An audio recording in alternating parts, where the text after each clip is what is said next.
Kasus-kasus aneh di mana orang-orang mengakhiri hidup sambil memeluk piringan hitam lagu ini mulai dilaporkan di berbagai negara bagian. Melodi dari Budapest ini telah bermutasi menjadi sebuah fenomena global, guys.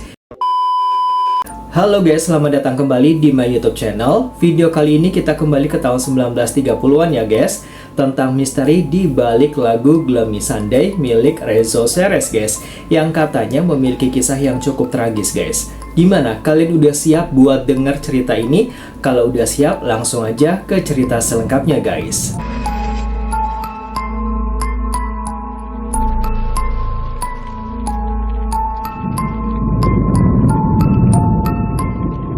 Paris memiliki keindahannya guys. Namun Budapest pada tahun 1930-an menyimpan sebuah melodi yang kelak dikutuk oleh sejarah. Bayangkan guys, kalian berada di sebuah kamar apartemen yang dingin, dikelilingi oleh kesunyian yang sangat mencekam. Di sudut ruangan, seorang pria bernama Rezo Serres sedang duduk di depan piano tuanya. Jari-jarinya gemetar bukan karena dingin, melainkan karena keputusasaan yang teramat sangat guys. Dari kutukan jarinya pada tuts piano, lahirlah sebuah aransemen yang awalnya diciptakan untuk meratap, namun berakhir menjadi sebuah undangan maut guys. Kisah nyata di balik lagu ini dimulai dari patah hati dan depresi berat yang dialami oleh si Rezo ya, setelah ditinggalkan oleh kekasihnya dan menghadapi penolakan demi penolakan terhadap karya musiknya. Rezo menuangkan seluruh energi negatif dan keputusasaannya ke dalam untaian nada guys. Dia tidak sedang membuat lagu hiburan, dia sedang memindahkan rasa sakit, kegelapan batin, dan aura kematian dari kepalanya ke dalam lembaran kertas musik. Nada-nada yang dihasilkan begitu berat guys, seolah setiap ketukannya ini mampu menyedot seluruh sisa kebahagiaan di dalam ruangan. Ketika melodi ini selesai digubah, sesuatu yang tidak kasat mata ikut terlahir bersamanya guys. Musik ini memiliki getaran frekuensi yang sangat aneh. Siapapun yang mendengarkannya akan merasakan ruang hampa yang mendadak menghimpit dada mereka guys. Rezo sendiri tidak menyadari bahwa melodi yang dia ciptakan bukan lagi sekedar lagu sedih, melainkan sebuah kunci pembuka gerbang depresi massal. Lagu ini menjadi cerminan dari era Eropa yang saat itu sedang diambang kehancuran perang dan kemiskinan guys. Sejarah mencatat, segera setelah melodi ini direkam dan disebarkan ke publik guys, serangkaian peristiwa ganjil mulai terjadi di seluruh penjuru kota ya.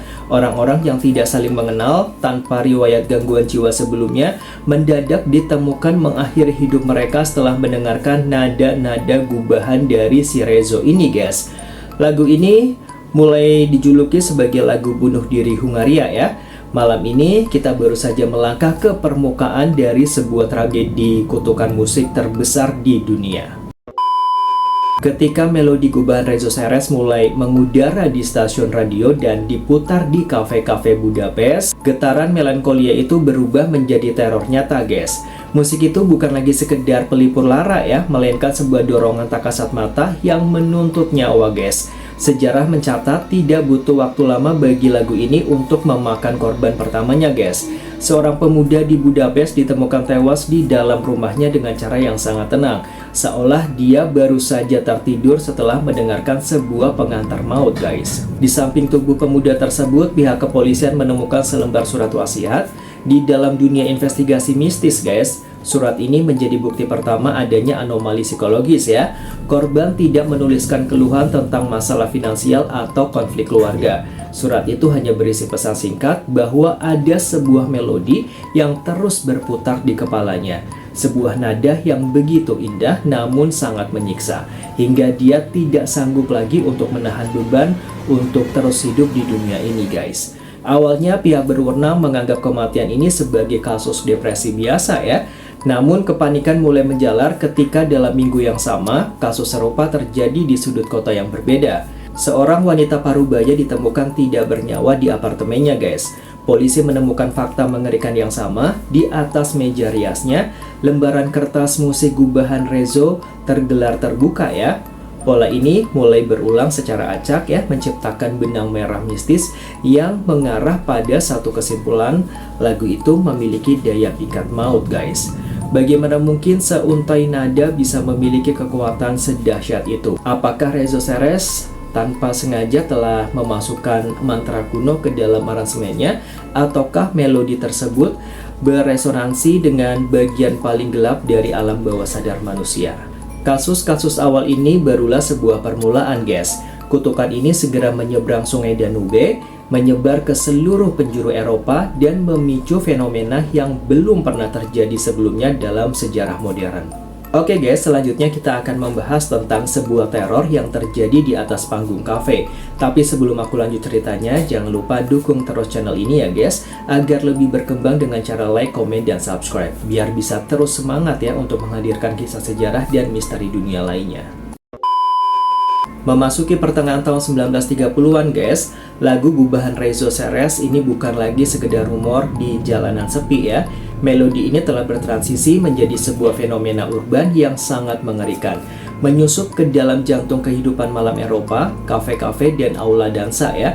Di tempat-tempat inilah kutukan tersebut tidak lagi menjemput korbannya dalam kesunyian kamar, melainkan menunjukkan kekuatannya secara demonstratif ya di hadapan publik yang terpaku guys. Kisah nyata yang tercatat dalam dokumentasi surat kabar era itu guys, menceritakan peristiwa mistis di sebuah kafe terkenal di Budapest ya. Malam itu atas permintaan seorang tamu guys, alunan nada maut tersebut dimainkan secara langsung oleh orkestra kafe. Ketika melodi ini mulai mengalun membelah ruangan ya, suasana hangat pesta mendadak runtuh guys. Udara di dalam kafe terasa sangat pekat dan sangat dingin ya. Musik itu seperti memiliki frekuensi hipnotis yang mampu menyedot energi kehidupan dari siapa saja yang mendengarnya. Tragedi terjadi tepat ketika lagu mencapai puncaknya ya. Sang musisi yang memimpin aransemen tersebut tiba-tiba menghentikan permainannya guys. Di depan puluhan pasang mata tamu yang terhipnotis, dia tidak mengucapkan sepatah kata apapun. Beban emosional dari nada yang baru saja dia mainkan tampaknya telah menghancurkan dinding pertahanan jiwanya dalam sekejap. Tanpa ragu, dia mengakhiri hidupnya sendiri di atas panggung guys, tepat di samping piano yang masih menyisakan gema suara getaran senar yang berhantu guys. Peristiwa malam itu memicu gelombang ketakutan baru ya. Lagu ini terbukti tidak hanya berbahaya bagi mereka yang mendengarkannya dalam kesendirian, tetapi juga mampu mengkontaminasi pikiran orang-orang yang memainkannya secara langsung loh guys. Melodi ini bertindak seperti virus psikologis yang menular lewat udara dan frekuensi suara. Pemerintah kota ini mulai menyadari bahwa mereka tidak sedang menghadapi tren bunuh diri biasa, melainkan sebuah epidemi mistis yang bersumber dari satu lembar kertas musik. Memasuki tahun 1936 guys, frekuensi maut ini telah menyusup ke ribuan rumah melalui gelombang radio. Pemerintah Hungaria dan kepolisian Budapest akhirnya menyadari bahwa mereka tidak bisa lagi tinggal diam ya, melihat angka kematian yang begitu melonjak tanpa penjelasan yang logis. Sebuah keputusan ekstrim yang belum pernah terjadi sebelumnya dalam sejarah penyiaran dunia pun diambil. Lagu gubahan Rezo Seres ini resmi dilarang untuk diputar di ruang publik dan di stasiun radio manapun guys. Pelarangan ini bukan sekedar tindakan penyensoran biasa, melainkan sebuah bentuk keputusasaan dari otoritas keamanan. Nah, di sini guys, polisi menemukan fakta bahwa penularan psikologis ini terjadi begitu cepat karena jangkauan radio yang tanpa batas. Orang-orang yang sedang bersantai di ruang keluarga mendadak terseret ya ke dalam pusaran depresi akut hanya dalam durasi beberapa menit setelah nada pertama mengalun. Lagu ini dianggap sebagai senjata psikologis tak kasat mata yang berkeliaran bebas di udara. Namun alih-alih meredam situasi, keputusan pemerintah untuk menyensor melodi ini justru memicu efek samping yang jauh lebih mistis guys. Larangan tersebut membuat publik semakin penasaran. Salinan piringan hitam selundupan ya, ini mulai beredar secara rahasia di pasar gelap. Orang-orang mulai berbisik di lorong-lorong gelap kota, mencari rekaman lagu tersebut seolah-olah mereka sedang mencari ramuan terlarang. Daya pikat maut dari gubahan Rezo justru semakin kuat guys ketika ia dipaksa ya untuk bungkam guys. Sensor pemerintah terbukti gagal untuk menghentikan getaran kutukan ini. Larangan penyiaran hanya mengubah jalur penyebarannya dari gelombang udara publik menjadi obsesi rahasia di ruang-ruang tertutup. Pihak berwenang segera menyadari bahwa mereka tidak bisa menyensor sesuatu yang sudah terlanjur tertanam di dalam pikiran masyarakat. Dan bencana terbesar justru terjadi ketika melodi ini berhasil menyeberangi samudera guys, menuju sebuah negara yang akan melipat gandakan jumlah korbannya. Ketika sebuah melodi telah dikutuk, dinding pembatas atau hukum negara tidak akan pernah bisa menghentikannya. Memasuki akhir tahun 1930-an guys, lagu gubahan Rezo Seres ini berhasil meloloskan diri dari blokade sensor di Hungaria. Nah, musik ini bermigrasi menyeberangi samudra, dibawa oleh para imigran dan perusahaan rekaman internasional yang melihat potensi komersial di balik keindahannya yang kelam. Tanpa mereka sadari, mereka sedang mendistribusikan sebuah tragedi massal di seluruh dunia guys. Negara pertama yang mendapati dirinya diserang oleh frekuensi ini adalah Inggris guys. Begitu lagu ini diadaptasi ke dalam bahasa setempat, gelombang depresi yang sama ini mulai menjangkiti publik Britania. Korban-korban baru mulai bermunculan dengan pola yang identik. Situasi ini memaksa BBC, Badan Penyiaran Nasional Inggris, mengambil tindakan darurat. Mereka melarang versi instrumental lagu ini untuk diputar karena dianggap terlalu berbahaya bagi kesehatan mental masyarakat yang saat itu sedang bersiap untuk menghadapi Perang Dunia Kedua, guys. Pelarangan di Inggris tidak menghentikan langkah melodi ini untuk mencapai puncaknya di Amerika Serikat. Di New York sendiri, guys, lagu ini direkam ulang oleh beberapa musisi jazz ternama, memberikan lapisan estetika baru yang membuatnya terdengar semakin memikat sekaligus menyayat hati. Amerika yang saat itu baru saja mulai bangkit dari krisis ekonomi besar menjadi ladang subur bagi frekuensi maut ini, guys. Kasus-kasus aneh di mana orang-orang mengakhiri hidup sambil memeluk piringan hitam lagu ini mulai dilaporkan di berbagai negara bagian. Melodi dari Budapest ini telah bermutasi menjadi sebuah fenomena global, guys. Ia tidak lagi membutuhkan sosok Rezo Seres untuk menyebarkan pengaruhnya ya. Lagu ini telah menemukan jalannya sendiri ke dalam sistem budaya populer dunia, membuktikan bahwa rasa sakit dan keputusasaan adalah bahasa universal yang bisa dipahami oleh siapa saja dan bisa menjadi senjata pemusnah massal jika digubah ke dalam frekuensi yang tepat. Ketika sebuah kutukan telah tumbuh menjadi raksasa di panggung dunia, guys, ia akan selalu kembali ke tempat di mana ia dilahirkan. Memasuki akhir tahun 1930-an, Rezo Seres tidak lagi dikenal sebagai musisi yang sukses, melainkan sebagai pria yang hidup dalam ketakutan terbesar, guys. Royalti dari seluruh dunia ini mengalir ke rekeningnya ya, menjadikannya kaya raya secara finansial, namun di saat yang sama jiwanya miskin dan hancur, guys. Setiap keping uang yang dia terima terasa seperti bayaran atas nyawa orang-orang yang tidak pernah dia kenal. Kisah nyata kehidupan Rezo berubah menjadi teror psikologis yang sangat menyiksa. Dia mulai dihantui oleh rasa bersalah yang amat dalam, guys. Setiap kali dia membuka surat kabar, dia selalu menemukan laporan baru tentang korban yang mengakhiri hidup mereka karena lagunya. Rezo merasa seolah-olah roh-roh dari para korban tersebut berkumpul ya di dalam apartemennya setiap malam, berdiri di kegelapan koridor menuntut penjelasan mengapa dia menciptakan melodi yang begitu mematikan. Kreativitas yang dulu dia agungkan kini telah bermutasi menjadi penjara pikiran yang paling kejam. Rezo mencoba menghentikan kutukan ini, guys. Dia bersumpah tidak akan pernah lagi memainkan melodi tersebut di atas pianonya. Dia mencoba beralih mengubah lagu-lagu lain dengan nuansa yang lebih ceria dan penuh harapan. Namun, industri dan publik menolaknya. Dunia hanya menginginkan kegelapan dari dirinya. Lebih buruk lagi, melodi maut itu seolah-olah telah memiliki nyawanya sendiri. Ia terus berdenting di dalam kepala Rezo, berputar nih guys, tanpa henti ya sepanjang hari, merusak kewarasannya secara perlahan dari dalam. Sang pencipta kini telah menjadi tawanan dari ciptaannya sendiri. Rezo menyadari sebuah kebenaran mistis yang mengerikan, guys. Dia tidak lagi menghancurkan lagu itu karena lagu itu telah mengakar terlalu kuat di dunia nyata. Dia terjebak di dalam ironi terbesar seorang seniman.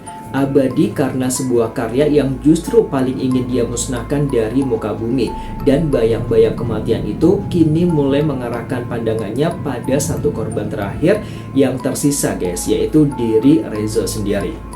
Jangan kemana-mana guys, sesaat lagi kita akan membahas tentang pertemuan kembali yang sangat tragis ya antara Rezo dengan mantan kekasihnya yang menjadi inspirasi awal lagu ini. Tapi sebelum aku lanjut ke pembahasan ini guys, sekali lagi aku ingetin kalian ya, buat yang belum subscribe jangan lupa support terus channel ini ya, agar lebih berkembang dengan cara like, komen, dan subscribe. Biar aku semangat nih guys ya, buat menghadirkan kisah sejarah dan misteri dunia lainnya. Di tengah siksaan batin yang tidak pernah berhenti guys, sebuah harapan kecil sempat muncul di hidup Rezo Seres ya. Wanita yang bertahun-tahun lalu meninggalkannya, wanita yang patah hatinya menjadi pemantik awal lahirnya melodi maut ini, dikabarkan telah kembali ke Budapest. Bagi Rezo, kehadiran wanita ini adalah satu-satunya kunci yang bisa mematahkan kutukan di kepalanya guys. Dia percaya jika mereka bisa memperbaiki hubungan yang rusak, maka aura kegelapan yang menyelimuti lagu tersebut akan sirna selamanya. Si Rezo mencoba menghubungi wanita tersebut, mengirimkan pesan ya, dan memohon untuk sebuah pertemuan. Namun takdir mistis dari lagu ini tampaknya menolak ya, sebuah akhir yang bahagia. Alih-alih mendapatkan pelukan hangat yang bisa menyembuhkan luka lamanya ya, si Rezo ini justru menerima sebuah kabar yang menghancurkan sisa-sisa kewarasannya. Wanita itu ditemukan tidak bernyawa di kamar hotelnya hanya beberapa jam setelah dia menginjakkan kaki kembali ke kota tersebut. Pihak kepolisian yang memeriksa tempat kejadian perkara kembali menemukan pola kutukan yang identik guys. Di samping tubuh wanita itu terdapat selembar surat wasiat yang ditujukan untuk si Rezo. Di dalamnya tidak ada kata-kata makian atau kemarahan. Surat itu hanya berisi pesan singkat bahwa sejak melodi gubahan Rezo terkenal di seluruh dunia, nada-nada itu terus mengejarnya kemanapun dia pergi, membisikkan keputusasaan yang sama ya ke telinganya, hingga dia memutuskan untuk menyerah kalah pada frekuensi tersebut. Kematian sang mantan kekasih menjadi bukti paling valid bahwa melodi ini telah bertransformasi menjadi entitas mistis yang mandiri guys. Ia tidak hanya menghukum orang-orang asing yang mendengarkannya ya, tetapi juga memburu siapa saja yang memiliki keterikatan darah atau emosional dengan proses penciptaannya guys. Rezo kini menyadari ya, sebuah realita yang teramat kejam. Inspirasi yang dulu dia gunakan untuk melahirkan karya ini telah diambil kembali oleh lagu itu sendiri sebagai tumbal. Ketika tahun 1940-an tiba guys, dunia nyata di sekitar Rezo Seres ini berubah menjadi neraka yang jauh lebih besar. Perang Dunia Kedua ini berkecamuk dan Budapest menjadi medan pertempuran yang sangat brutal ya. Sebagai seorang pria keturunan Yahudi, Rezo tidak bisa melarikan diri dari kekejaman era tersebut guys. Dia ditangkap dan dijebak di dalam kamp konsentrasi yang dingin dan mematikan. Di tempat di mana nyawa manusia tidak lagi berharga, Rezo dipaksa menyaksikan kematian massal setiap harinya secara langsung guys. Namun ada sebuah anomali mistis yang terjadi selama masa penahanannya ya. Di tengah keputusasaan camp, beberapa perwira penjaga ternyata mengenali wajah Rezo sebagai komposer dari melodi maut yang terkenal di seluruh dunia.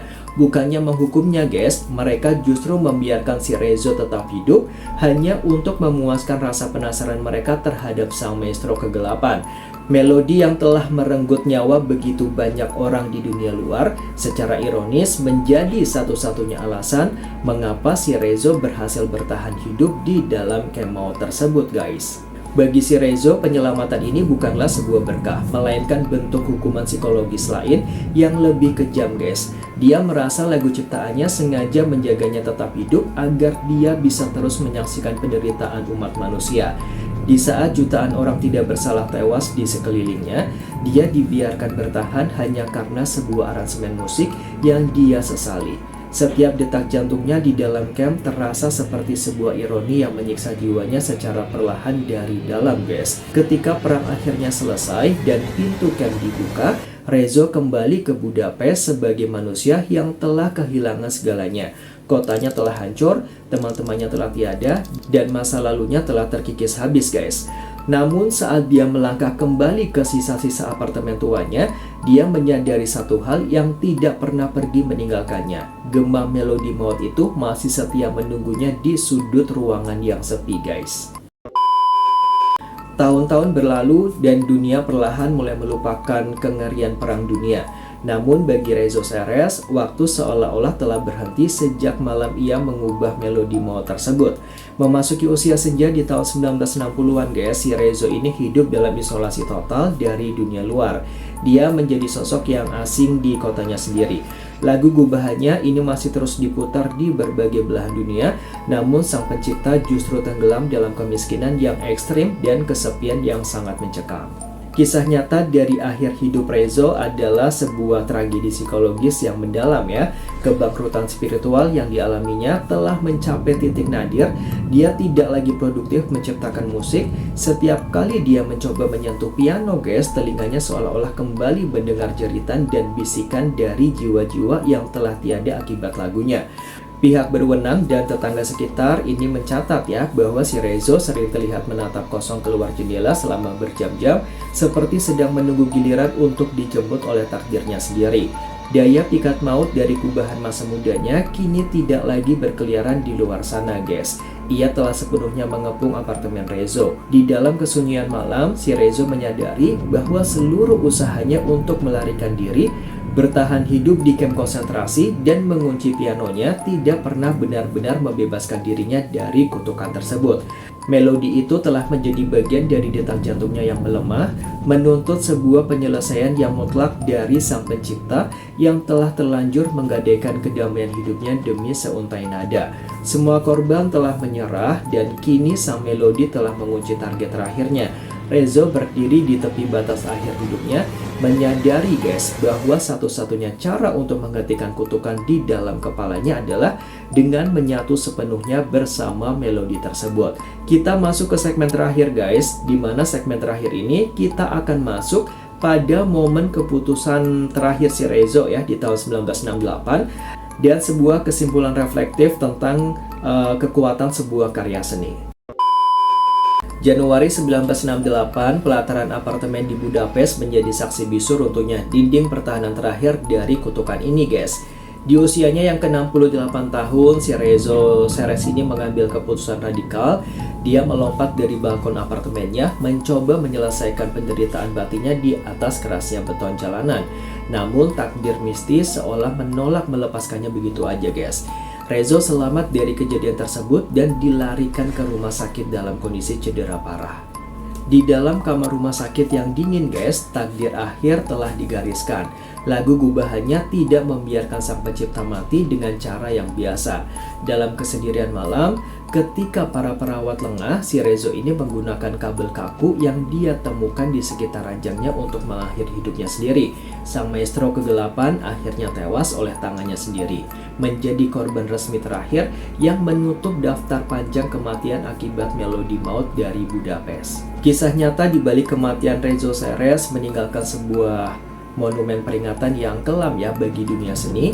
Lagu ini membuktikan bahwa sebuah karya yang diciptakan dari kemurnian rasa sakit dan keputusasaan ekstrim dapat bermutasi menjadi entitas psikologis yang berbahaya guys. Rezo tidak pernah bermaksud menjadi seorang pembunuh massal. Dia hanyalah seorang manusia rapuh yang melahirkan sebuah frekuensi yang terlalu berat ya untuk dipikul oleh dunia yang sedang terluka guys. Oke guys, berakhir sudah kisah ini ya. Kini sang pencipta telah tiada dan melodi tersebut telah resmi dilarang serta terkubur dalam sejarah kelam permusikan dunia. Namun getaran getirnya ini tidak pernah benar-benar mati guys. Ia tetap tersimpan di dalam ruang arsip kuno, menjadi pengingat abadi bahwa musik bukan sekedar hiburan telinga. Kadangkala ia adalah sebuah jembatan yang rapuh untuk menuju bagian terdalam dari kegelapan jiwa manusia. Tempat di mana tidak semua orang bisa kembali dengan selamat setelah melangkah masuk guys. Oke guys, sampai di sini dulu video aku kali ini. Sebelum aku akhiri videonya, sekali lagi aku ingetin kalian buat support channel ini biar lebih berkembang dengan cara like, comment, dan subscribe. Biar terus semangat ya buat menghadirkan kisah sejarah dan misteri dunia lainnya. Thanks for watching and see you next video guys. Bye-bye.